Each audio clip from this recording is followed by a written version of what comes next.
you so much. And Happy New Year, everybody. I really hope this is a much better year for everybody than the previous one.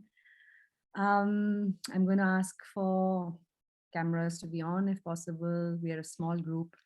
And hello, Sindhu. Yeah, hi. We're going to be talking today about grief and bereavement, and this is the second last session of this whole course. I really want to commend everybody for sticking through it. And we realized that, in the next time, probably we need to cut them down to shorter programs and, give people the opportunity to come back for more advanced and technical courses as well. But this is also my last session with you for this course. And I have to say, I've been really enriched by all the interactions, the questions and everything that have taken place here. So today's session is, it's not a light session, but it's an important one. I think grief is something that is one of the most, I would say, pervasive and natural phenomenon that we experience as human beings. And this is just a, sort of a broad overview of grief and bereavement. And I'm happy to take questions as we move along. So all of you know how this session works. You're very welcome to put in chat, responses, reflections, questions, and I'll pause from time to time as we go through the various sections to just check in with you on if you have any questions or anything of the sort. Okay, so let's get started. Manisha, is the screen clear? Yes, ma'am, it is. Okay, great. Okay, so question number one, of course, what is grief? So it's not something that has just a definition. It has many experiential sort of interpretations to it. But we'll just start with the premise that grief and the rituals of mourning are healthy adaptations to loss. So grief, when it is experienced, when there has been a loss, is a healthy adaptation. It is something that all of us go through. It's not unnatural in any way, and it's actually a healthy thing for us to experience as human beings because we need to be able to process that loss that has happened. So that brings me to the next question, which is, what is loss? And what do losses mean?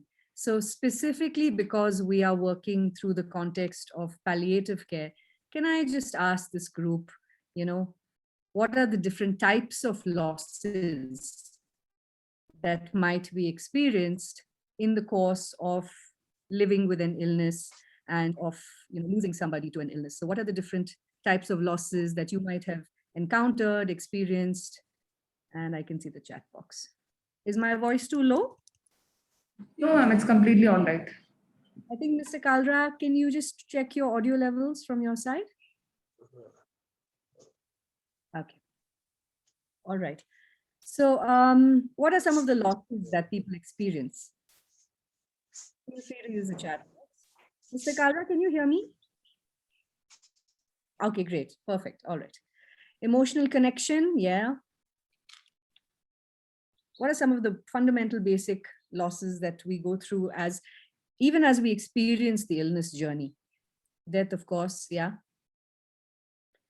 But I want you to think about when somebody falls sick and, before death occurs, if there is a serious illness, there are various experiences. Out of control, yeah, suffering. Okay, so suffering is an experience. What I'm asking specifically for is something that is lost along the way. Death. Okay, I'm going to let you all keep processing that as I start listing out a few, the common losses that we see in our work. Perhaps identity and customary roles. When somebody is diagnosed with an illness, suddenly, what do we refer to them as? The patient. And customary roles, like if somebody was, what are some of the roles in the family? The person could be the provider, the person could be the nurturer, the person could be the one who, is the conflict resolver. So many different things. But the roles of being a wife, of being a son, of being a brother, of being a grandparent, those roles are also sort of lost, or they become secondary to the role of, what the illness demands. And so that is one of the losses that is experienced. Physical function, the most basic thing. Yeah, you have an illness, you lose certain functions of your body. You're not able to do certain things. Physical function, you may not be allowed to drive anymore. I mean, there are bodily functions, of course. Your mobility, there could be, depending on which organ in the body is affected, that sort of physical functionality is lost. Financial support, yes, Meena, that's financial support, yes. Relationships are also lost. Yeah. And certain, could be because of a death, it could be because, again, because when roles change, those relationships also get altered. Thank you, Sunita and Meena. Dependence, autonomy, those are interrelated concepts. Like Meena said, material and economic losses, right? The cost of treatment, we've talked about this so many times. Healthcare expenses in India causes massive poverty, and everything is so expensive. You're out of pocket for medicines, for procedures, for interventions, for physical aids. And that is a huge, huge loss that some families especially go through. Time. We lose time. How do we lose time? Because so much of our time then is, geared towards just going to the hospital, getting appointments, just waiting for procedures to finish. So much of our time gets diverted towards the treatment of the illness, doesn't it? And also we lose time with the person, especially when it's, someone close to us, we thought we had time with them, but we really don't. We had plans with them. And those plans and that time is also lost. Opportunities for various things, right?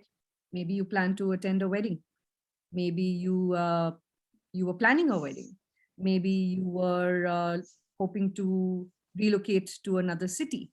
Education, opportunities for education are lost. Livelihood. What about the fact that somebody who has worked so hard in a company, they're finally up for a promotion and there's a serious illness in the family and they are the primary caregiver. They have no choice but to quit their job and go home to look after that person.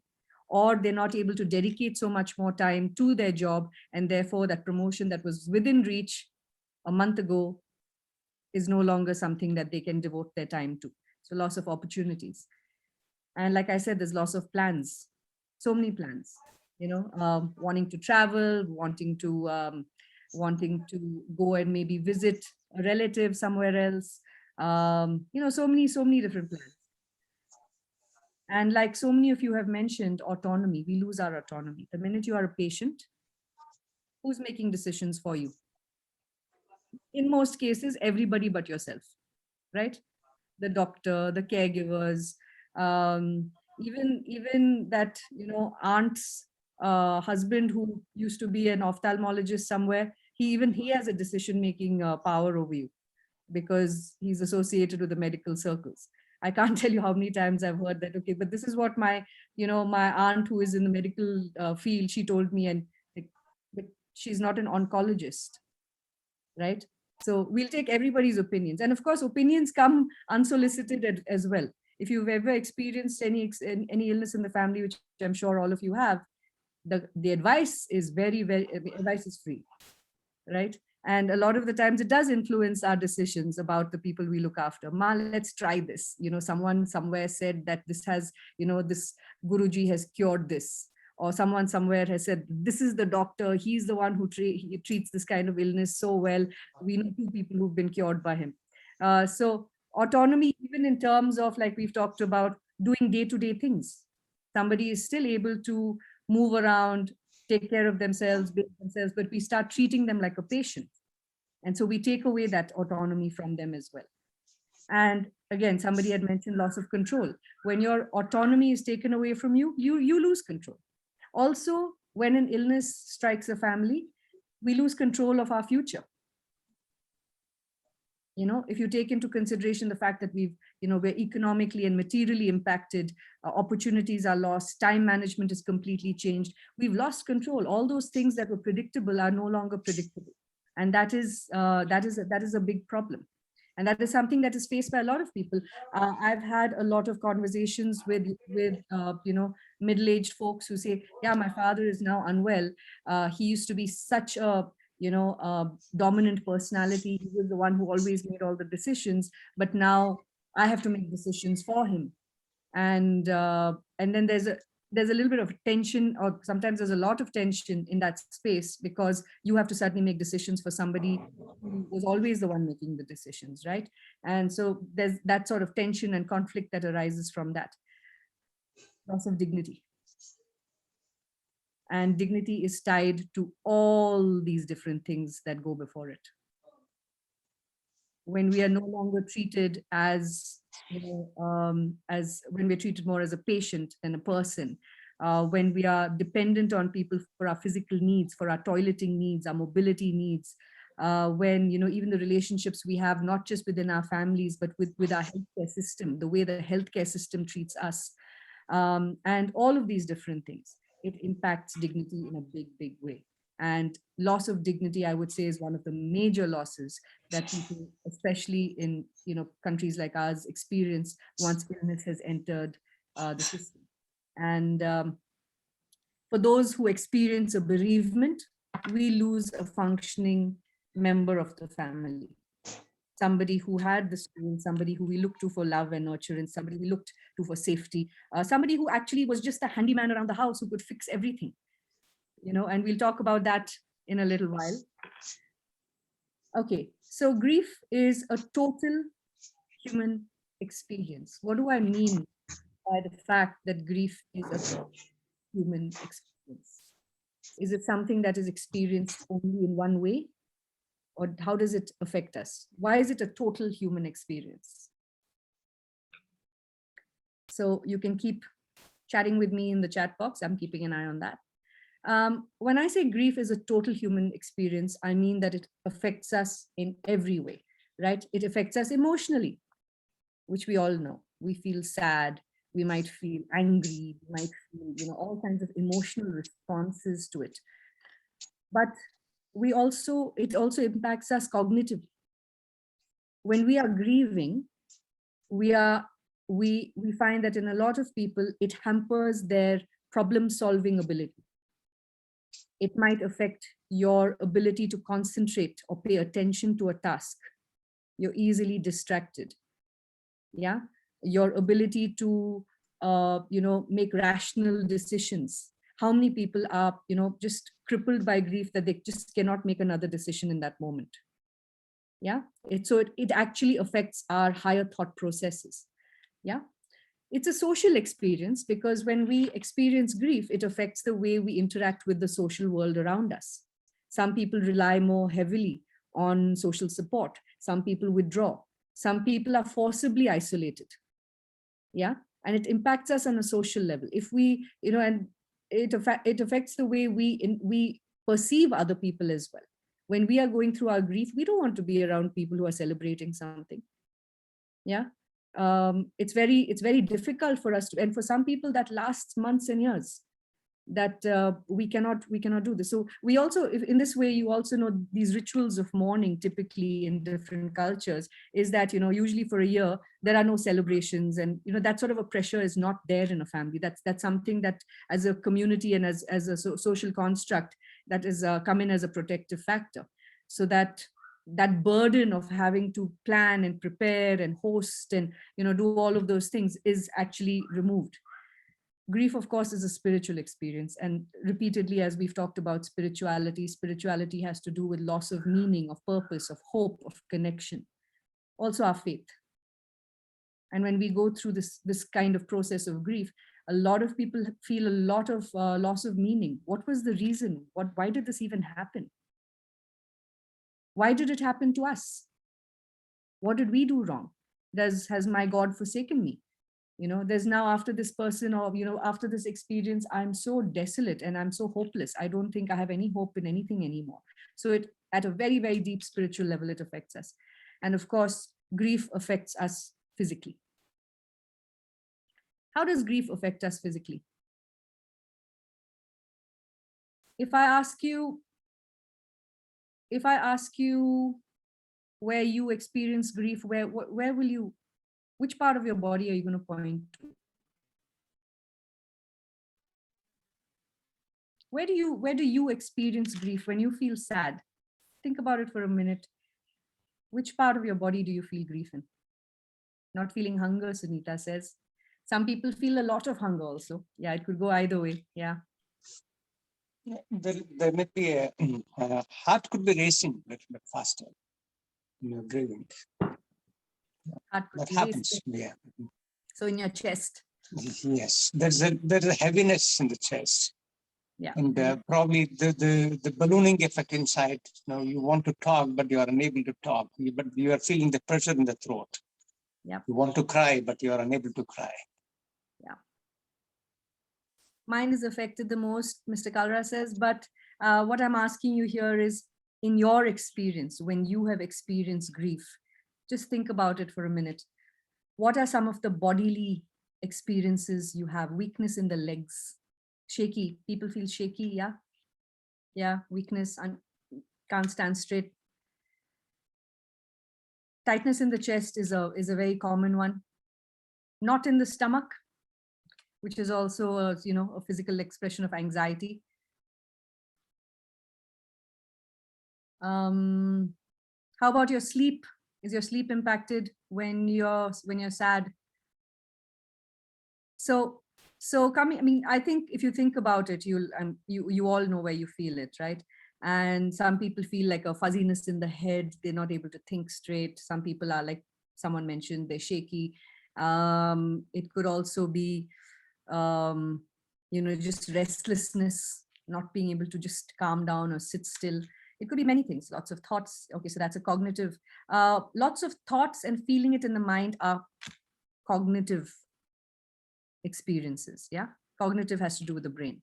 So lots of thoughts. So that's actually a very good point that you raised, because sometimes thoughts are racing and there's a lot of thoughts about what could I have done differently, or you go back to a time where there's like all these flashes of certain instances. There could be a lot of questioning. So those are cognitive responses to grief, and physical responses are what you feel in your body. Okay. Now, there are many factors that influence how we experience grief. And I'm not going to get too technical about it, but just to sort of, we'll talk about this a little later as well. Attachment styles. Mary Ainsworth's study is one of the seminal studies. And what does this mean is that how we attach ourselves to the people in our lives at a very, very young age.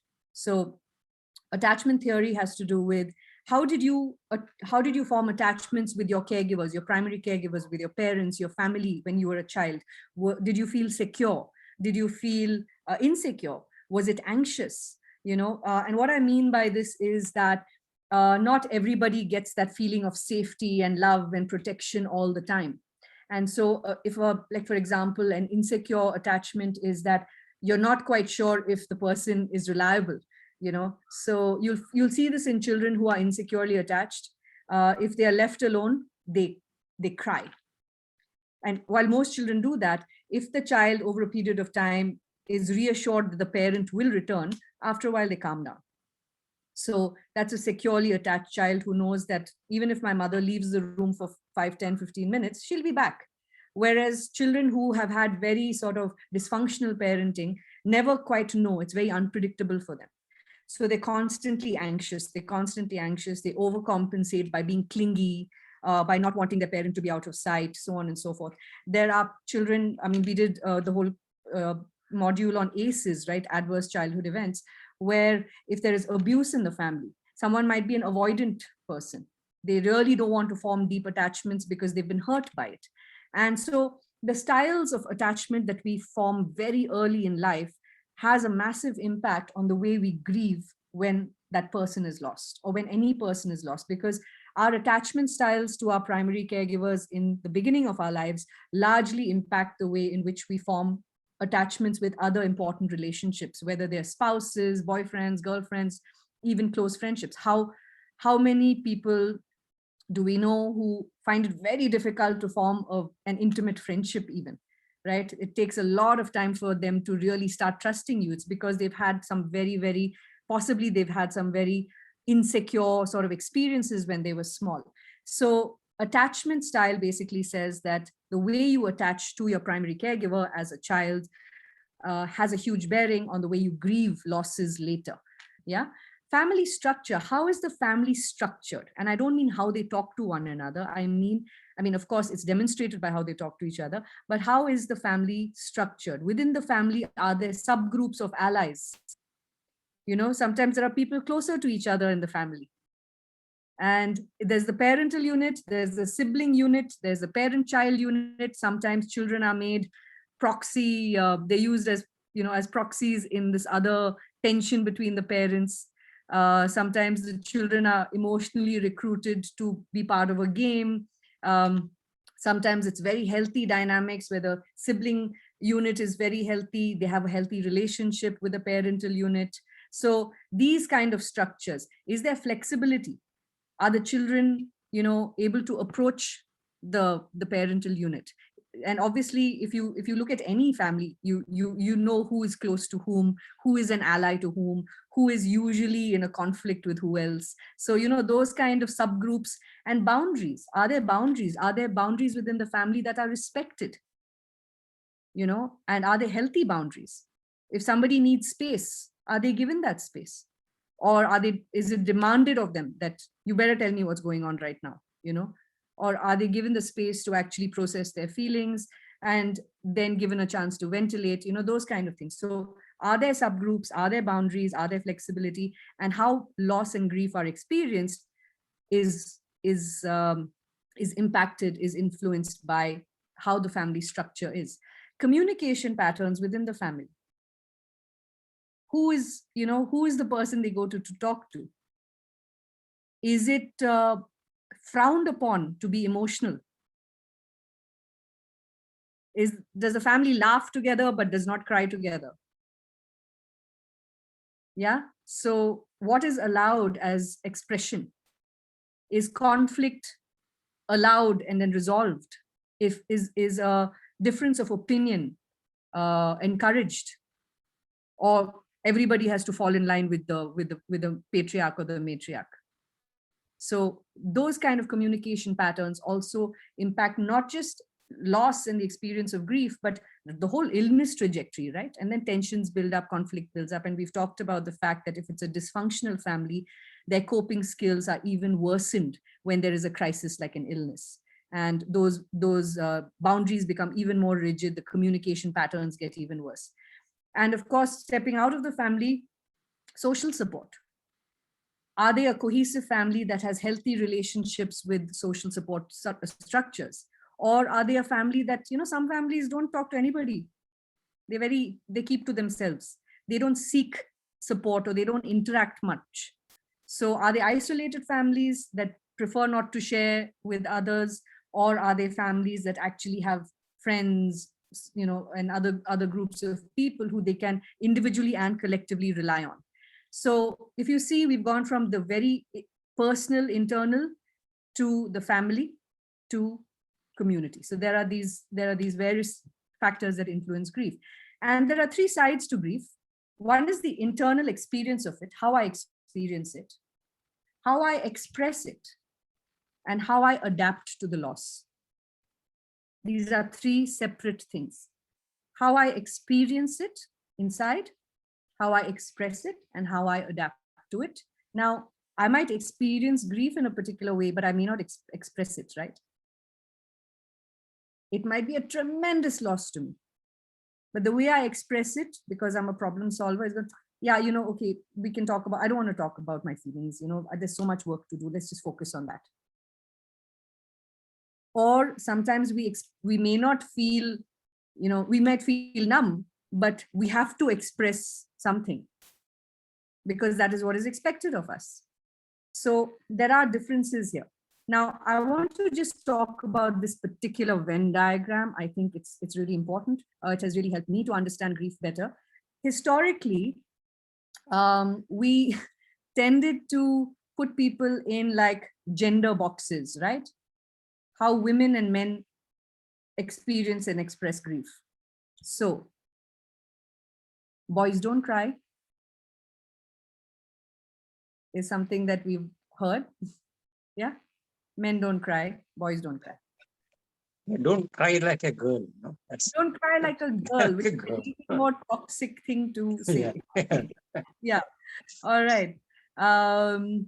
And what else? What are the stereotypes about women and grief and just generally any big emotions?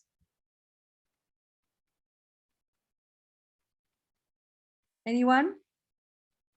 I'm sure all of you have experienced these stereotypes in some way or the other. Women cry, get over with it, or women keep crying.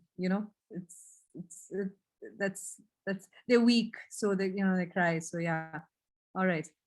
So we have these sort of gender stereotypes about how grief is experienced and expressed, and men are trained not to grieve. Yeah, it's true. So what I want to then bring to your, so then what happened is there were a bunch of theorists who thought this is not the right way to do it. And so then initially they first said, okay, there are masculine and feminine expressions and experiences of grief. And then even that was a stereotyping of sorts, right? They said there are men who could express they're more in touch with their feminine side. So, they're expressing it better or whatever. But that was also a problematic way of looking at it. So this is what they came up with. And I think this makes a lot of sense, where they said people are either dominant. I mean, we have both sides, but we are predominantly either intuitive or instrumental. Intuitive are people who go with the heart, in the sense that more energy is invested in affect, emotion, feeling. They are able to spontaneously express their feelings, and they don't mind sharing their inner experiences and talking at length about what this loss means to them, how difficult the journey was, what their plans are, etc., etc., etc. Then there are people who prefer to operate from a cerebral level. More energy is invested in the cognitive domain, which is problem solving, decision making, fixing things, and they prefer to discuss tasks and problems over feelings. Now, if you look at it, when a loss happens in a family, you'll find some people who just take charge. Some of them don't have a choice, but there are people who just take charge of the situation. And they like, I don't have time to have an emotional meltdown right now, because I have to inform the relatives, I have to do this, I have to do that. And there are people who have to take on that task, but at the same time have that support system where they can talk to and say, yes, this was really hard, and they'll cry and talk to their relatives or whatever. But there are some people who just focus on the task on hand. And like I said, we have both sides, and some people are blended, they're able to do both. But then there is a very problematic side where it's dissonant. And this is where how we experience grief is not allowed to be expressed in that way. This is the conflict between expression and experience. So while a man might really feel the loss, if he starts crying, immediately what are relatives going to come and do? Stop crying, compose yourself. Everybody's looking at you for, leadership and to take charge of the situation. How many young boys are told, you are now the man of the house? We do this to children also. Yeah, you are now, or if, the mother has died, the older daughter or something, you're the woman of the house now, you have to look after everybody else. So it's that sort of a thing, right? So there is this dissonance also, and this has a lot to do with our internal expression and experience versus what society allows. And this can be very, very problematic when you go forward, because you're not allowed to authentically express what you're feeling. So individual styles could be intuitive and instrumental. Let's step away from the stereotypes of masculine and feminine. Now, this is a bit of a controversial thing in the sense, because we have grown to revere the 5 stages of grief. Elizabeth Kubler-Ross is brilliant for having even sort of thought this through and come up with this denial and anger and bargaining and all of that. But over the course of the years, many theorists and many practitioners have found that this is, it's very reductive. And I think that's something we all need to pay attention to, because yes, while we might all feel these different experiences or these different thoughts and feelings, we need to understand that it does not happen in a linear fashion. You do not go through dabda, like, denial, anger, bargaining. What is the other one? Depression. Depression, thank you very much. And acceptance. It's not necessary that you go through them in that order. It's not necessary that you go through all of them at all. You don't have to be angry. You don't have to go through that, denial stage. Some people have acceptance right from the start, but you can accept it and still be angry, right? And you can bounce. So rather than this is what grief really looks like, just bouncing off all these different feelings and emotions, and sometimes just missing some completely, or having gone through an emotion, having gone through, acceptance, you can go right back to denial. It just depends on which state you're in. So it can last for minutes or hours, I would say weeks even, and we flip in and out of them. We don't enter and leave in a linear fashion.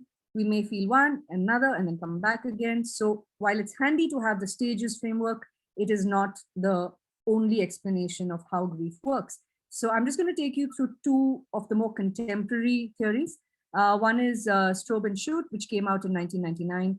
And what they say is that grief, there are two parallel things happening at the same time. One is orienting yourself to the loss. I mean, this is something that happens first, where you actually have to deal with the distress of the grief. You have to orient yourself to the grief, that this is happening and I'm here now. And once you've oriented to it, you've gone through some of those mourning rituals, you've processed those feelings. After that, over a period of time, the focus then starts to shift from just, processing the grief, really coming to terms with it, and then reorienting to restoration, which is life is still going on and I have to get back to that. Yeah. So loss orientation and restoration orientation. And it's a sort of oscillation between grief work, working with the grief, and then at the same time balancing out the demands of life. And it's important at this point that this permission is given, that, I orient myself to the grief, I do the grief work, I start getting back to life, and I might just slip back a week later, a month later, or a year later. And at that point, that person should be allowed to revisit that space and not say, hey, but it's done with, get on with it now. So that permission is very, very important. So that's the Strobe and Shute model. The other one is the William Worden model, which came out in 2008. Although the whole theory was kind of postulated at this time, it has decades of work behind it. And actually, William Worden was one of the critics of Elizabeth Kubler-Ross's theory, because he really didn't think that it was only about feelings. He believed that there were tasks that came up in the process of dealing with grief. And there are 4 tasks that he talks about. The first is to accept the reality of the loss. It has happened. If you haven't accepted the reality of the loss, there's no way you can move forward.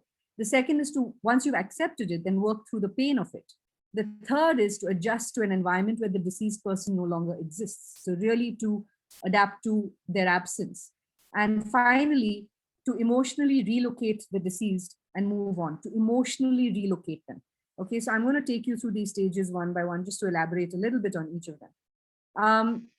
So some of you who have studied psychology are familiar with the concept of developmental psychology, which studies psychology from the point of view of life cycles and life stages. So at each developmental stage, whether it's childhood, if it's toddlerhood, childhood, adolescence, young adulthood, all of that, at each stage, human beings are called upon to master certain tasks. So, socialization, learning to communicate with others, adapting to, okay, when you start a family, what are some of the adjustment tasks, those kind of things. Now, just like a child is required to accomplish various emotional, social, and mental tasks to adapt, so does a person experiencing loss, grief, and bereavement. So just, I mean, that sentence is self-explanatory, but there are social, emotional, and mental tasks that need to be accomplished. Now, mastery of one task impacts the mastery of higher order tasks. So if a child does not master the ability to walk or talk at a certain developmental stage, it does impact the future tasks, right? Or if a child or a young adult, for whatever reason, is unable to master the task of socializing in a healthy way with his or her peers, it's going to affect higher order tasks of settling down into a monogamous relationship, having children, the tasks that are associated with being a parent, and so on and so forth. So similarly with grief, it's very important that some of the basic tasks are mastered before you go on to the next. And you have to revisit and rework over time. Even we as adults, as our awareness builds, some of us go for therapy, right? And we want to go back and revisit, okay, why am I like this? What causes me to, why is my coping mechanism this particular way? And we need to, and this is the beauty of being a human being, that you can always revisit, recalibrate, improve. And the tasks that are required of us to master in grief and resolving grief are influenced by something that are called mediators of mourning. And it sounds very technical. It's not. I'll show you in a second. Now, human attachment, forming attachments with your fellow human beings, especially your close family, friends, loved ones, is a developmental task. It's only when you form these attachments securely and in a healthy way that you can actually proceed with the higher order tasks. And how one handles separation from attachment figures either leads to growth or to pathology. Now, if it is a secure relationship where there was a lot of good communication, it was healthy, ideas were discussed, disagreements were resolved, coping mechanisms were imparted from parent to child, etc., etc., etc., even at the time of death and illness, it can actually lead to growth. People learn to reflect on it and say, okay, these are the lessons I've learned. And, so it's a more positive sort of, over a period of time, it can be viewed as a positive sort of, I wouldn't say positive experience, but a lot of learning can take place from that experience. But if it was a dysfunctional relationship and there are a lot of unresolved issues, it can lead to pathology. Yeah, so attachment styles really sort of determine those kind of outcomes. Now, coming to what the mediators of mourning, so what I had said is these are the mediators of mourning that sort of influence how you will be able to go through the grieving process. First question, who died? Who died? Was it a parent? Was it a sibling? Was it a best friend?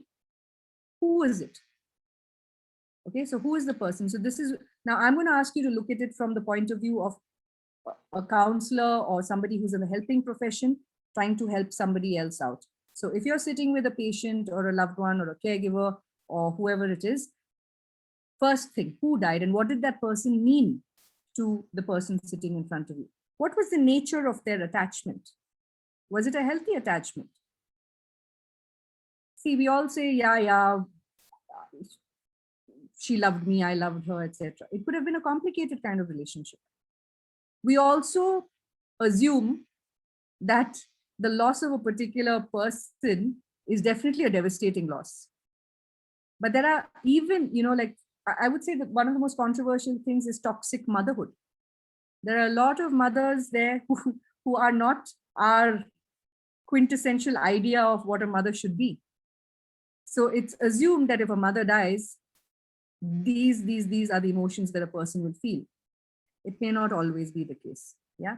Because the nature of the attachment, that person could have been a very, very controlling person. She could have been someone who's constantly berating and criticizing and, assaulting your sense of like confidence. So what is the nature of the attachment? Don't assume that just because it was a parent or a spouse that the loss is going to be the loss of a loved one, so to speak. Okay. What was the type of death? Where did the death happen? How did it happen? Was it peaceful? Was it traumatic? Was it painful? how does the loss impact the person's sense of self? Do they feel lost now that this person is not here? Were they heavily dependent on this person for providing material comfort or emotional comfort, or both? Were they the person who restored their sense of confidence, or was it the person who took it away? Was it an abusive relationship? Does this now free this woman from a 20-year abusive marriage? Does this person now have to suddenly take control of finances that they were not trained in? There are also families where the patriarch will not share those details with the rest of the family, right? And suddenly the family comes in and they realize, oh my God, we're in debt of like 20 lakhs because my father had made these investments and none of us knew about it. So what is the impact? What is the person's previous experience with loss? Have they lost someone before? How did they cope with it then? How were they able to cope with it? Ask them that question. How well or badly were earlier losses handled? I've never gotten over the loss of that person. It's crippling. Multiple losses also compound the, the stress or the dysfunctionality as well. And if you find that they were able to move on, that will give you a clue on how that person also functions when a loss is experienced. How much social support does this person have? Okay, they were not close to anyone in the family. Maybe they have a estranged relationship with the sibling. Now they're fighting over property, whatever else it is. But do they have good friends? Is their workplace someplace that will understand the loss and give them time off from work to deal with some of these issues? Do they have that kind of social support? And what are the secondary losses caused by the debt? Now, for example, if somebody was in debt that the family didn't know about, suddenly maybe they have to mortgage the house, right? Or suddenly they have to relocate to a smaller flat, or suddenly, what are the other secondary losses? My husband is the one who always took care of the bills. He knew which plumber to call. He knew how to fix the TV. He knew how to, and now he's not, I don't know how to do it because I always relied on him to do it. It could be reversed. Maybe that person was the one who always looked after the kids. I don't know what the children, I wasn't that involved with these particular decisions. So now how do I step in? So what are the secondary losses there, right? And a counselor cannot help people with the tasks of mourning without a thorough understanding of these mediators. So please don't copy paste, grief interventions on people without first understanding all these mediators of loss. So I would say this is the checklist that is very important. So now to just go through the tasks in order. The first thing that William Warden talks about is to acknowledge that the loss has happened. Now, to actually believe that somebody is no longer alive is not just a mental acceptance. You have to emotionally accept it, right? I can tell people, yeah, he passed away last year. Have I really internalized it? Because a lot of people live in the middle knowledge zone of believing and not believing. Now, how do we know they still haven't completely believed it? The room is intact where that person used to live. Phone number is not deleted. They've sort of enshrined everything that the person owned. Yes, this is also a way of like, sometimes people hold on to it for a little while and let it go. But beyond a certain point, to really emotionally come to terms with the fact that the person is gone. I mean, we all keep, I would say souvenirs and important objects and things like that. But to the searching behavior, and oh my God, like I almost expected him to walk through the door. That takes a while, but if this is protracted, then that person has not emotionally really accepted the reality of the loss. And it is really important to mentally and emotionally accept that the person is gone. Okay, so the emotional thing might take a lot of time, but eventually that has to resolve. Once you've accepted the loss, you have to process it. And depending on those mediators that I just talked about, some deaths are more painful than others. not only because you maybe, had a very deep loving relationship, it could also be a deeply conflicted relationship with no resolution. Okay. Or it could be what happens in the aftermath.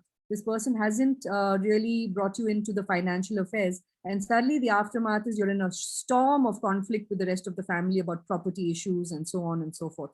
It makes it very, very difficult to then process the loss. You might find yourself being angry that your loved one didn't tell you about this, that did not prepare you for it. Right? It actually has a negative impact retroactively. Different people have different abilities to process pain, and in a healthy way. Some people take longer, some people, refuse to invest in certain kind of interventions and so on. Or some people are just not, their coping skills have not been honed to that level. But serious difficulties in the ability to process can lead to displacement of pain. So if I'm somebody who says, no, I'm fine, please don't worry about me, I'm okay, I don't want to talk about it, I just want to get on with life, it might displace that energy of grief into physical illness. If you haven't processed it emotionally and cognitively, it does manifest. Remember, grief is a total human experience. It needs outlets on all fronts. You can be stuck with what we now call prolonged grief disorder, which is actually complicated grief. Yeah, and they get stuck with certain emotions. They can't move on. It could be guilt, it could be anger, it could be just, I wish I had that one chance to just tell him what I felt about what he had done. It could be so many different things. And if we don't deal with it, it might reappear later. But so much time goes by, and this is delayed grief. We're going to be talking about that it comes in as a delayed reaction. And so much time has gone by between the event and here that people don't make the connect. Yeah. And varying levels of tolerance to emotional pain. Not all of us are able to bear pain the same way. So one is, not all of us have the ability to process it the same way, and not all of us have the ability to tolerate the pain. And depending on that, some people might engage in distracting activities. Can you give me some examples of distracting activities?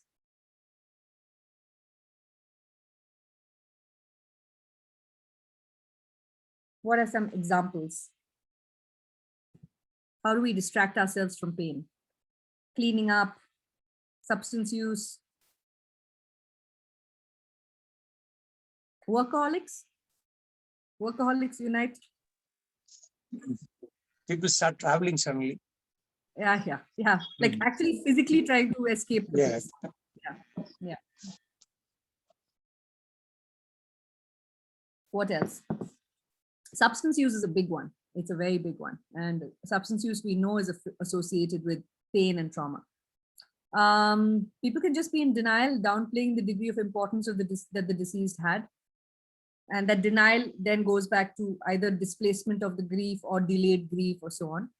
And blunting and numbing. So distraction, blunting, numbing, I have a little bit of overlaps. So distraction, I would actually say that is more of activity related in terms of, what you do. Blunting and numbing is, again, like, you just don't want to feel it. You don't want to feel it. So in distraction, you might feel it, but you want to just distract yourself from it. Okay. The third task, so the first task was to accept the reality. Second is to process the emotions that come with that. The third is now to adjust to a world without the deceased. And there are three ways in which to do it. One is external. This is the most obvious. Okay, her husband has died. How is she going to manage? Right? She's got to take over the bills. She's got to take over. I mean, I'm just saying it. Sometimes it's the woman who's doing the bills, but she has to take on his roles to a large extent. I recently met somebody who said, as long as my husband was alive, our car worked beautifully. It's almost like as soon as my husband died, the car also gave up the ghost, and I can't get that car to work. And it was very poignant to me because, she sort of associated with the fact that the husband and the car, the husband was so attached to the car. But the point is that the husband looked after the maintenance of the car, and something she's never had to do. And she's a 55-year-old woman, and she's like, where am I going to go and now learn this?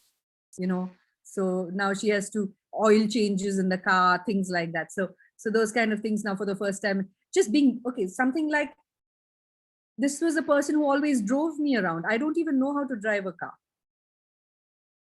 How do I get around now? You know, activities of daily living, cooking, cleaning, taking responsibilities at home, putting the children to bed, looking after, visiting the uncle who's not well, or, you know, now the in-laws, family roles. So those kind of things. Awareness of the losses, you know, it takes about 4 to 6 months to become fully aware of all these secondary losses. And it'll usually happen when there is like a small crisis. Like I said, okay, the wiring has short circuited. I don't even know who to call, because it was this person who always did. Unless the wiring gets short circuited, you're not even, that question is not even going to come up in your head. Right? Schools have reopened. Okay, now maybe this was the more tech savvy person who fixed everything to do with your computer. And now suddenly my computer is hanging and I don't know what to do about it. That's not a loss I'm going to feel at the time of the death, right? But as I start getting back into regular life, so to speak, is when these things are going to emerge. And it's actually, it's quite, it can be quite, passwords, passwords, internet banking, correct. Thank you, Sindhu. And it's very, very frequently we come across these kind of things in the sense, बच्चों को दवाई देना था, कब देना है, क्या देना है, समझ में नहीं आ रहा. Yeah. So when things are not shared, obviously, when one person is responsible for all these things, it becomes difficult for the person who is left behind. Absolutely. And, you know, I mean, it's not even, it could even be something small, like, you know, the other, like, my mom is like, she's aging and stuff. And like recently, I realized that she's got all these pets at home and she was not well. And I didn't have so she has everything delivered home for them. I didn't have the butcher's number to say, you know, this, I mean, something like that, which is so secondary in the nature of things. And I had to get the food across for the pets to be fed and I didn't know who to call. So now I've gone and, you know, basically sat down with them, tell me your electrician's number, tell me this number, tell me this number, tell me this number, because we need to know how things work. Internally. Okay, so those are external, very obvious things. Internally, how do we define ourselves? And if you look at the words that society uses, right? Widow, single parent, orphan, we start thinking about, am I a widow now? Oh, now both my parents have died. Whether they've died when I'm a teenager or whether when your second parent dies, no matter how old you are, you're very aware of that status, no, suddenly, irrespective of what age. And, okay, I'm a single parent now. These are identities that are crafted, which have this sort of grief-related connotation identity, right? And how you view yourself, your sense of identity has this extra layer now on it. We found it difficult to get a password for one of our staff who died in COVID. Yeah, and you know, those kind of things really, I mean, might have a huge impact on the family. Just coming back to that, like when my adoptive mom, who had adopted me when I was small, when she died, because I was an adopted child, I had to contest, like I had to produce like certain papers for the succession certificate. The succession certificate was in her bank locker, but access to the bank locker was in the succession certificate. So as a 19-year-old, I had to go to court, even though there were no other contestants, to say, if you just allow me to open that bank account, I mean, that bank locker, I'll show you everything you need. So that went on for 3 months. So these small things do add up. Okay, now how does the death impact your sense of self? I've talked about this. Was that person someone who held you up, pushed you down? Was your ally? Was your teammate? Was your co-conspirator? Was someone who was abusive? You know, was the person always causing trouble for you? Or was this the person who was always problem solving for you? Was your sounding board? And how does their death impact you? Now, how does their death impact how you feel towards yourself? Slightly different. Yeah. Was I a good daughter? Did I do enough? Should I have done something earlier? I need, I'm not, God, I'm so stupid. I should have thought about this.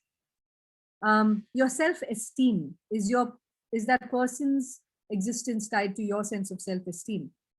Were you proud to be that person's XYZ? Was the way you viewed yourself in your social circles determinant on that person and their stature and their status? Yeah.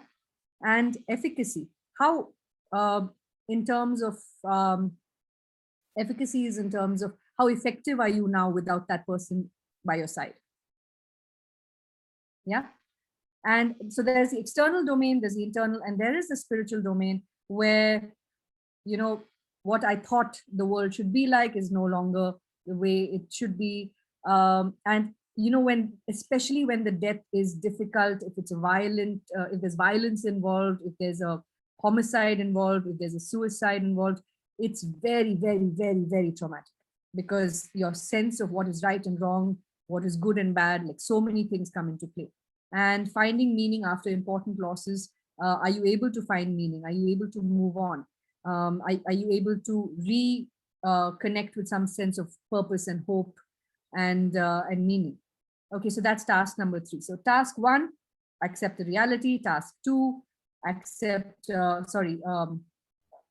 process the grief and the pain. Task 3, adjust to the world without the person. And 4, once you have, and adjusting to a world without the person is an ongoing process. Again, let's not fall into the trap of thinking only one thing follows the other. These are more overlaps than anything else. And there is, in palliative care, we talk about something called continuing bonds. Just because somebody has died doesn't mean our relationship with them is over, no? That person will always be important to you in whatever form. And if it is in a loving relationship, it's, whether it's a parent or a sibling or a child or a spouse or whatever, it's very important for us to feel that our relationship with them is not over on a spiritual level. And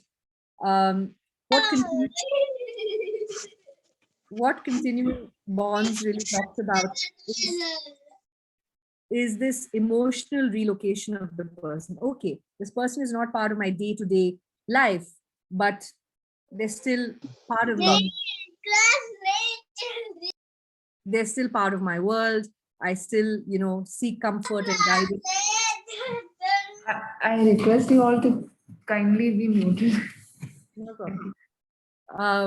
It's actually refreshing to hear a child in the middle of a grief and bereavement session.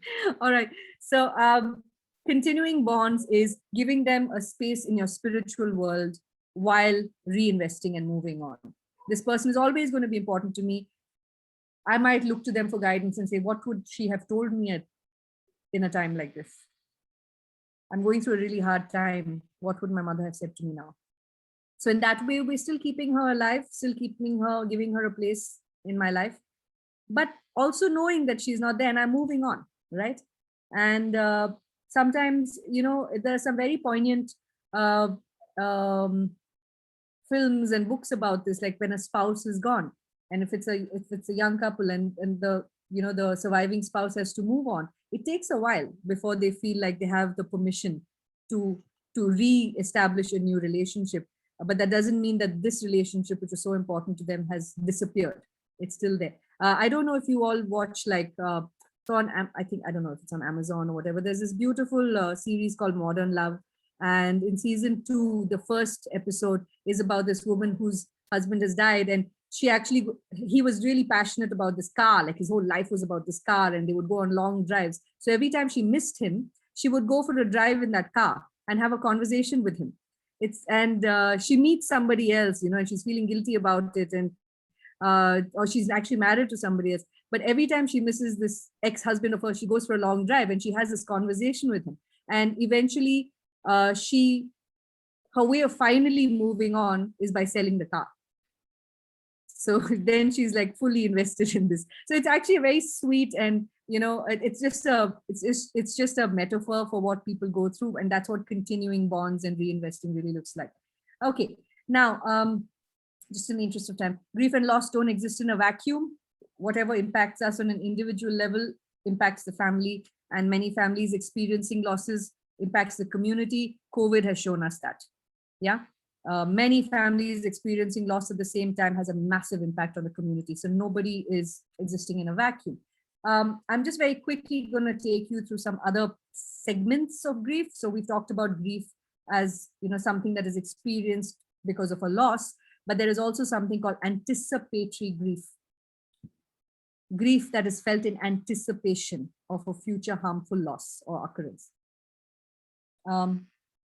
Someone living with cancer, advanced cancer, that loss is going to come. Yeah. So the grief does not wait till the death happens. The loss is experienced even before death, because that loss is coming. You're already grieving. You already know what it's going to be like. Or along the way, you're also losing things, right? So it's anticipation. It's going to come. And anticipatory grief has a lot of fears associated with it. And some of this is fear of the unknown. What's going to happen? What am I going to do after this person is gone? I'm going to be alone. If I'm going to be isolated. This person was the one who really kept us connected. And am I going to have the same place in my circle of family, friends? Loss of body function for the person itself. For the person going through the illness, am I going to lose the ability to use my hands and legs? Am I going to be dependent? And already grieving that. I mean, can you imagine how many of us have had a fracture and, feel that frustration and whatever, and we get better. But then here there's irreversible physical losses. Loss of identity. I mean, if I ask you right now, who are you? You guys are likely going to answer, I am a counselor, social worker, daughter, son, friend. But once you have a major illness, a lot of that becomes secondary, especially professions. If you identify by your profession and you're forced to give up that profession, who are you then? Yeah. So anticipatory grief, we've touched upon complicated grief that is intense and long lasting. Now, this is the kind of grief that does not over a period of time get better. It is crippling, it's debilitating, it overwhelms you, and people are not able to move on. They're not able to, if you look at that Schutz and Straub theory, where it's loss orientation and restoration orientation, there is no restoration orientation, it's only loss orientation. They're not orienting enough to the loss, therefore they cannot restore. In terms of tasks, they're not even being able to accept that the loss is real. So forget about the rest of it. How are they going to work? But they get stuck in that pain bit. Yeah. So they might even accept that the loss has happened, but they're stuck in that pain bit. They cannot process it. It's overwhelming them. Now, you see complicated grief specifically in circumstances when the nature of the relationship with the deceased person was complex, when it was a very, very intensely attached bond, where this person was entirely dependent on the other person, not just for day-to-day stuff, but for their just for the emotional needs. All their emotional needs were fulfilled by this one person, or they were the center of that person's universe in every which way. Circumstances of the death, was it sudden? Was it unexpected? Was it violent? Was it COVID? I mean, how the person just gets sick one day, goes to the hospital, and you never see them again. There's no closure. There's no avenue to say goodbye, right? Events that occurred after the death. So if that person was your safety net, with whether it's with the family or with the larger community, and suddenly that safety net is gone and you are suddenly vulnerable. Yeah, we've seen this in palliative care when a young woman has lost her husband. She's from an impoverished background. She has a child to look after. and suddenly she's also subject to predatory behavior in the community. Yeah. Or if massive debt, or again, like massive property disputes, so that grief becomes complicated, and you're just, you can't, it overwhelms you. The loss, as it is, you had a, very intense relationship with this person, but in the aftermath of their death, your life has gotten tremendously complicated. Okay. And it just dominates and overshadows life. There are people who just don't get over it. Now we are well underway with a pandemic of complicated grief right now as we speak, because of the way COVID ripped through our country, the way it happened so quickly, so at what scale, the fact that so many families were affected by it, there was no social support, people just disappeared. There's this very poignant phrase that says, very few kinds of grief compare with the grief over the disappeared, where there's no closure. You weren't able to see the body, you were not able to say your goodbyes, you did not. I mean, the same lady who was talking to me about her car was telling me how she and her husband both got COVID at the same time. He was also a cancer patient, and right through they were sort of in touch. She was in the ICU, and the last message she got from him, which she had forwarded me, which I still have, he was a dear friend, was, they're going to put me on the ventilator now, and I don't know how this is going to go. And she told me that simultaneously he had sent her an email with all the passwords, everything. And at the time, she says, even now I can't look at that email, because he knew, right, that there may be a chance he will not come out of it. So she's adapted, but there are so many people out there who have also experienced multiple losses at the time. So we are in for a pandemic of complicated grief. In fact, as of 2020 December, the DSM included prolonged grief disorder into its manual, because it recognizes that it's a huge problem now. Okay, and finally, I'm going to talk to you about disenfranchised grief. It's a mouthful, that word, I'm sorry, but disenfranchised grief is basically grief that is considered unacceptable by others. Why would grief ever be unacceptable? In what circumstances is grief not accepted by others?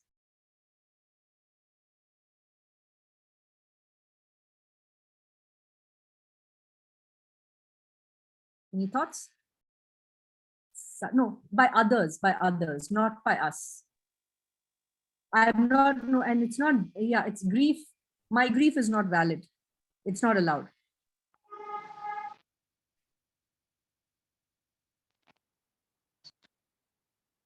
So very different from denial. In what circumstances are people not allowed to grieve for other people? Strained relationships. Okay. But Sindhu, if you are related to a person, even if the relationship is strained, if you grieve, it's still to some extent accepted, right? Taboo. After a divorce, yes, you've divorced the person, then what right do you have to grieve? Or even the grief over a divorce, itself, right? Two people are not getting along, fighting it out, bitter separation and divorce, and then they're feeling sad about the relation. No, Are, this is what you wanted. But it's also grieving the 5, 10, 15 years of your life that you had with that person, right? It's grieving over the time. Yeah. Taboo, yes. Yep. After relationship is broken up. Okay. So you've all got the gist of it. Interracial, yes. Okay. A relationship that is not recognized by others because they didn't know you had a close relationship. Relationship was real, but the family or society does not approve of it. Same-sex relationships, extramarital relationships. Even if the actual marriage was abusive and they found some comfort, emotional, it doesn't even have to be sexual, emotional comfort somewhere else. What else? the way the person died is not supported as other deaths, such as a drug overdose, or in some cultures, suicide. I mean, suicide also grief to a certain extent, but okay, I'll also give you a more sort of, unfortunately, a common scenario: mass shootings, right? I'm not talking about the people who were shot, the people who, the boy who does the shooting. How many of these stories have we heard of a young student going into an American high school and opening fire and then shooting himself? The parents of that child will still grieve, right? But to everybody else, he's a monster. So nobody will, very few people will come and grieve with them. An act of terrorism. Yeah. So many different situations. Also, experience when the loss is not a person. Pets. To some people, a pet is more family than a human being. A failed marriage, like somebody said, a divorce, an unfulfilled dream. Financial loss, business loss, loss of health, the loss of one's functioning, grieving over it. Because there's a tendency to say, but hey, look at what you have to be thankful for, right? I mean, I know personally of a loss of a business of 23 years. And the only thing that person hears is, yeah, but you're still young, you can still go out and make something of yourself. I mean, that business was everything to this person, and it was not a business, it was a deep investment of many things. So many things. Now, I also want to mention that one of the high risk groups for disenfranchised grief are healthcare workers and mental health workers, because as professionals, I mean, you should be used to it. You should have professional distance. Please don't grieve. I mean, if you grieve the loss of every patient, every client, then how are you effective as a person, right? So healthcare workers are high risk. But if you don't resolve your grief, like I said many times, we can have serious disease of psychosomatic, origins. This is a controversial space. Some people don't believe in somatoform illnesses. Some people are very contemptuous of it. But we all know that there is a mind-body emotion connect. And if there is unresolved emotion, it can manifest in illness. We know that people get stuck in stages of grief. They just cannot move on, and it debilitates their ability to engage with the world. They might show, self-sabotaging behaviors, and they might act out. Self-sabotage in terms of substance use, high-risk behavior, impulsivity, just driving rashly, no real value for their own life, so on and so forth. In children, you will see that it comes out in behavioral issues, with whether in school or at home or whatever else. Suicidal ideation can be a fallout of unresolved grief, and a marked alteration in style of living, hygiene conditions, looking after themselves, nourishment, holding on to a job in a way that is sustainable, and so on, and disruption of important relationships. It affects their relationship with other people, important people as well. I will be sharing the slide deck with you. So these are some of the assessment tools that, especially those of you who are psychologists and counselors, some of you might already be familiar with. Okay, so what should be your goal when you're counseling somebody for grief? Help them come to terms with the reality of the loss. It doesn't mean sitting down with them and saying, listen, this person is dead. No, not insensitively, but helping them come to terms with the reality of loss in other sensitive ways, to help the bereaved deal with both the experience and the latent effect. What is latent? Latent is that which is experienced but not expressed. So, and experienced also, I mean, what is spoken about also is included in that. So they might be expressing something, but also help them to deal with what they're not talking about in a safe space. To help the bereaved person overcome impediments to readjustment. This could be practical impediments. It could be relationship impediments. It could be, social impediments, to encourage the bereaved to make healthy and emotional withdrawal from the relief from the disease and reinvest energy into other relations. This is a long drawn out process. This does not mean you say, come on, it's time to move on. It's not that. It's to help them understand that, hey, this person is always with you now. Now, you could start with maybe writing letters to this person. You might have a symbolic place that you visit every time you want to talk to this person. So, rather than just being enshrining the room and stuff, take it out of there. Say, okay, every time you need to feel close to this person, then perhaps, you can visit this place, and then slowly start detaching and then reinvesting energy in more day-to-day activities. You have to allow sufficient time to grieve. We have a tendency to rush people through the grieving process, which needs to really not be the case. And people take up to a year to resolve to a level of functioning that is adequate.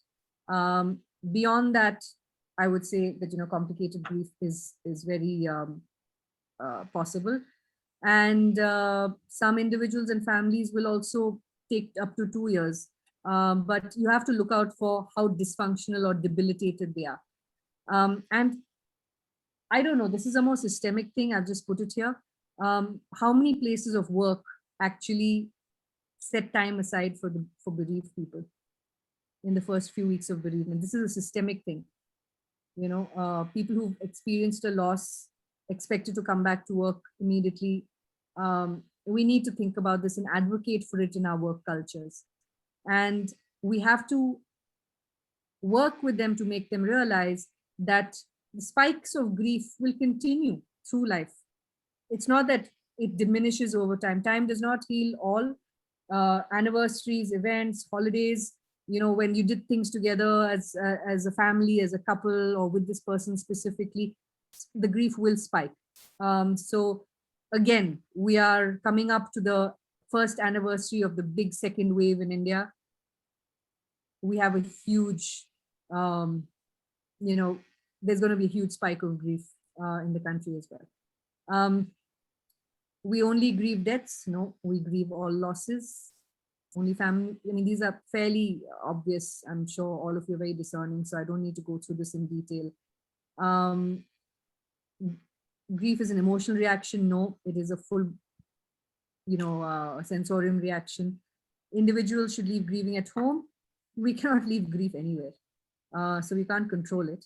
And we slowly and predictably recover from grief. No, it's a roller coaster with no timeline. Grief means letting go of the person who died. We never fully let go of the person. That's something we need to come to terms with. Grief finally ends. People just learn to live with loss. Grief doesn't end. And grievers are best left alone. No, they need opportunities to share memories, grieve, and receive support. And this is very important. And the last 5 minutes, I'll just spend on that. I think, Manisha, we're sort of running short of time. So I'm going to skim through this one section. I'll share the slide deck. It's some of the points that I'm mentioning in bereavement are there in more, detailed slides. So going forward, you're very welcome to go through them and get in touch with me if you have any questions about it. But I'm just going to, go through this fast. Bereavement is the period after the death. Okay, and it's a time of intense suffering. And very often we see impaired relationships taking place at this point. This is a period where people are at higher risk for mental health issues and morbidity and health issues. And 10 to 20% of people who are bereaved have, I'm talking about, these are all pre-pandemic statistics, 10 to 20% have a difficult time in integrating the loss. Now, you as counselors and people in the helping professions, there are 3 milestones, so to speak, when we need to engage with bereaved people. One is immediately after the person has died. We talked about, how the grief is experienced. Immediate loss, this is immediate loss of the person, what are the secondary losses that have happened because of this person's death, and what are the further losses, right? So immediate loss of the person, secondary losses, like I've already talked about, what is the role that they played, how did they impact your life, etc., etc. And further losses, this person was a primary caregiver, primary breadwinner. Now suddenly you don't have that income, the roles have shifted, and even the plans that you had are all derailed, etc. And each of these require some level of adaptation and adjustment. And emotions that can be felt at the time of bereavement. Of course, there is sadness, but not everybody feels sadness only. Some people might be angry. Some people are numb. Some people panic, high levels of anxiety. Some people are relieved, as somebody mentioned in the chat box. The relief could be because the person had suffered so much because of the disease and illness, and that suffering is finally over. Or it could be relief because an abusive relationship has ended, a toxic relationship has ended. And some people will just feel guilt, right? So sadness, anger, numbness, anxiety and panic, relief and guilt are all very, very common emotions associated with bereavement. And anger, of course, is a particularly difficult emotion. People are not generally encouraged to express anger. We don't have avenues to express anger in positive ways. And it's a very powerful, it's not an emotion to express. And what happens is many cope with the anger without expressing it because we're not allowed to, or because we don't have the avenues for it. And it's very hard to express anger against somebody who died, no? Not only because it's frowned upon, there's a tendency to idolize the dead. It's considered disrespectful to show anger towards someone who died. Also, the person is not there to retaliate. So even if you express your anger, there's no closure or resolution to it. And if you have unresolved, unexpressed anger, it can manifest as many things: silent grudges, hurt, guilt, explosive outbursts, overreactions. If you see this happening in somebody, please perhaps explore the fact that they are holding some anger in them. Impaired social functioning, withdrawing from society, depression, apathy, low self-esteem. So a whole plethora of things, but especially if you find that people are overreacting to small things and stuff, please also explore whether that person has some anger that is unexpressed. It's also important for us to look for protective factors. If somebody has just been bereaved, do they have any secure relationships in the family and community? Those should be nurtured.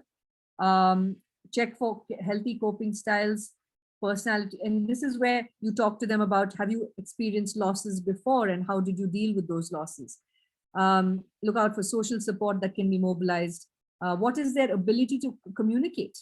Some people may not have the vocabulary to express their emotions. So just because they don't have the vocabulary for it doesn't mean they're not feeling it. So look beyond just vocal expressions of grief, and appropriate and timely healthcare responses. Look out, because a lot of people fall sick, especially after a prolonged period of caregiving, when other people's needs are put before yours.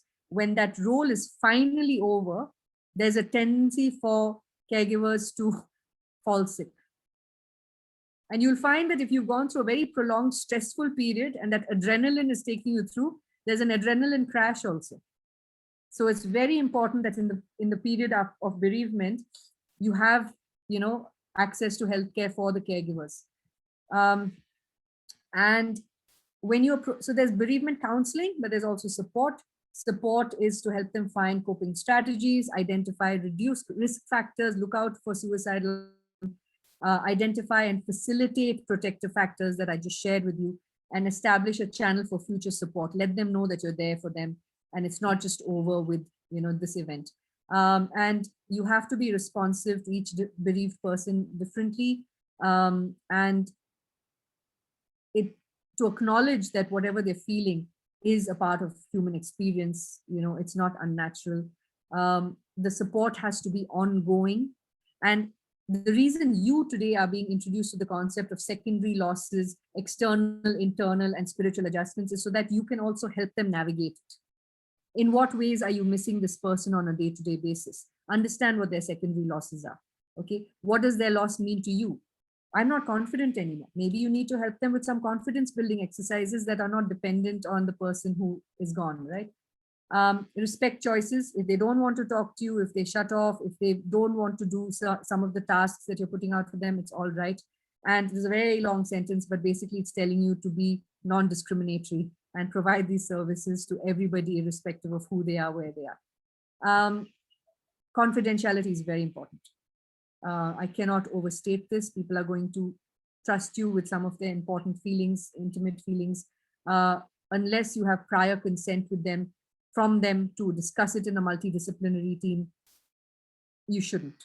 So if they already know that you're part of a multidisciplinary team and you say that, is it okay with you if I discuss this situation with some of my colleagues so that I'm able to assist you better, and they say yes, then that's fine.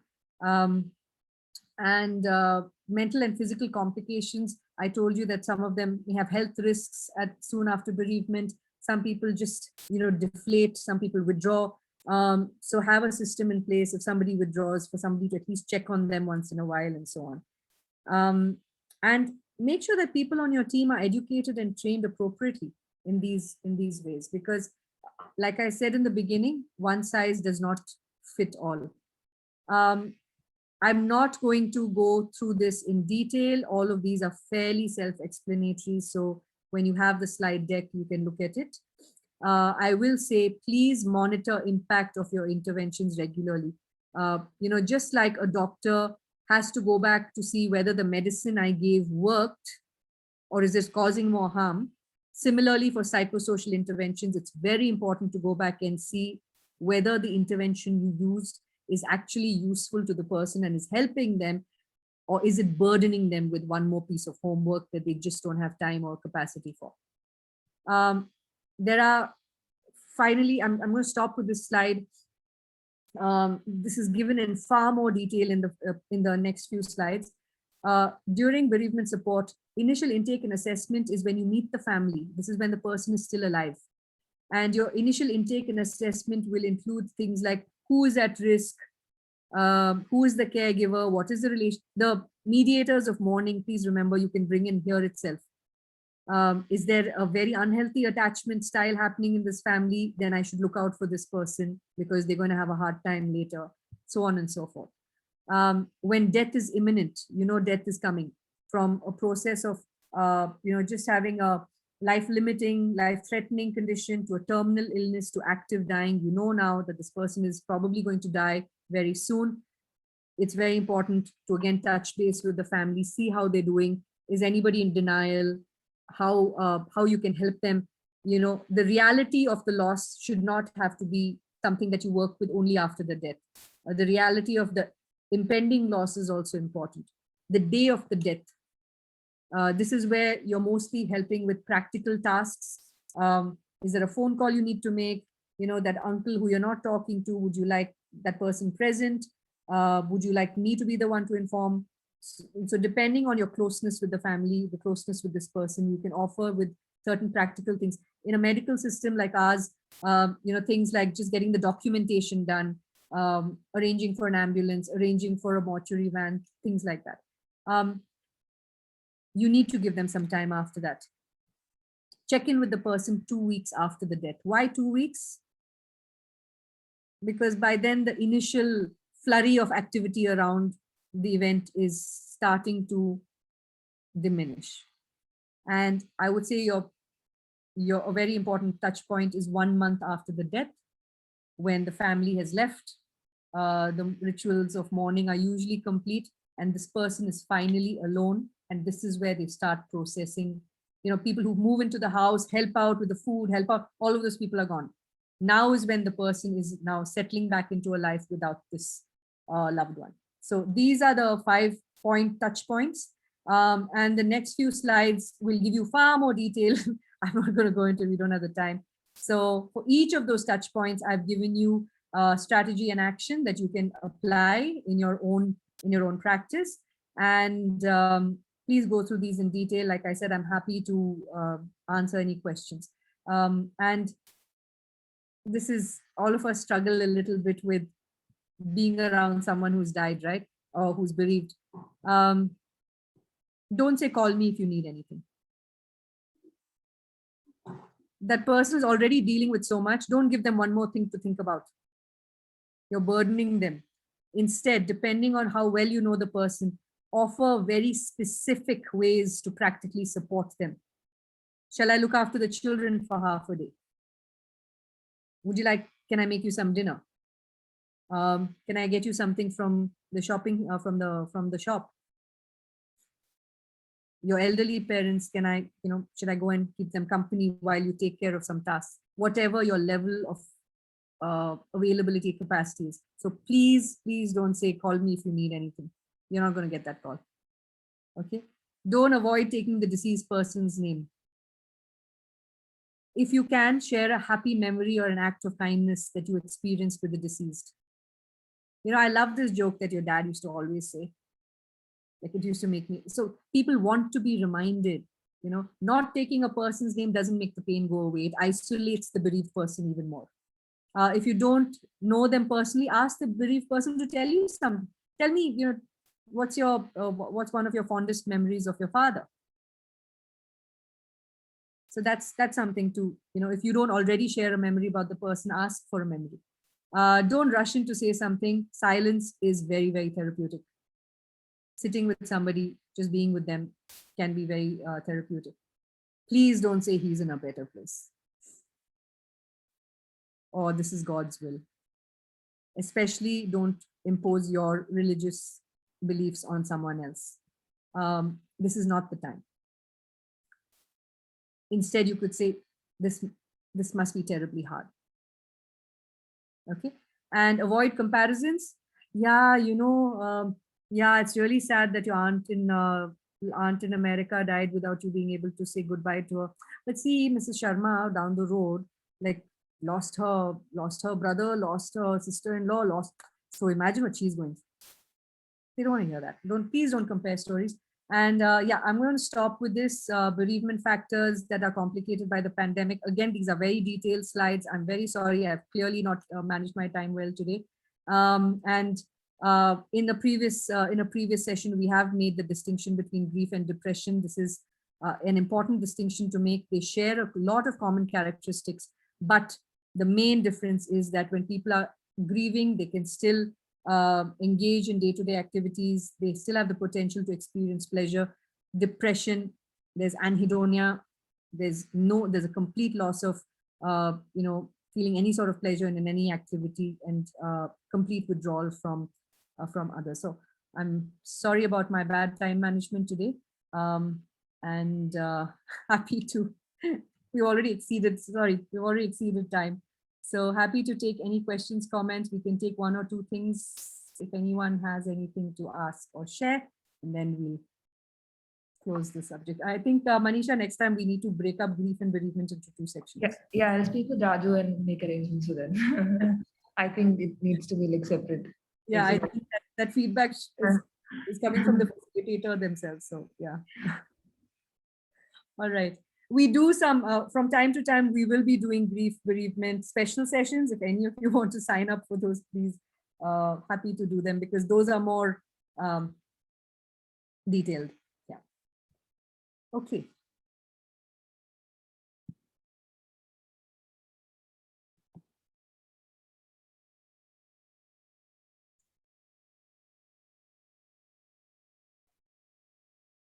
Silence is ominous. Either everyone's understood everything or they're not understood anything. So I'll let this sit with you. And they must be sensing some loss, probably. I don't know. Everybody is silent. All the it was really overwhelming, Smriti, and the extensively you have worked on this subject, and it's amazing, really. We have not gone into the nitty-gritties of these things, and the minute details. But we have experienced these things. When somebody dies, okay, this was God's will. It had to happen sometime. Don't bother about it. You get on with your life. It's a very, very mechanical and stone-like statements they make without even respecting the person's feelings or even the dead person's stature. They don't even bother about that. I don't actually say that they're incorrect, but these things we have picked up from generations. We only parrot those words which we have been listening to from our elders. We have never thought into these things, what could be happening to that particular person. It just immediately comes out because we have heard it so many times. And somebody dies, okay, ho gaya so ho gaya, kya karna hai? So these sort of words, it just flows out. So with there, it requires a lot of introspection and see how people feel about it. Thank you so much. It was a wonderful session. Thank you. And thank you always for having such wonderful feedback and insightful feedback. I've really enjoyed my time with all of you. And I really hope that in all these 30 sessions, I mean, your last session is next week, but I hope that, in all of this didactic stuff, you can find things that you can practically apply to your practices. And yeah, so it doesn't end with just this session. You are forever connected to Pallium India. Please reach out whenever, if you have, whether, you want to share an experience or whether you want some assistance with something, we're always here to help. And yeah, thank you all for your time. And you can email the technical team or me. I'm smriti@palliumindia.org. Okay, thank you very much. Thanks again. Thanks, Manisha. Thank you. Senior. Yes, hello. Hi. Thank you, ma'am. Thanks for your wonderful session, your WhatsApp group. And I'm Sinia along with Manisha signing off from this session. Thank you. Thank you, everyone. Thank you all. Bye. Thank you. Thank you all.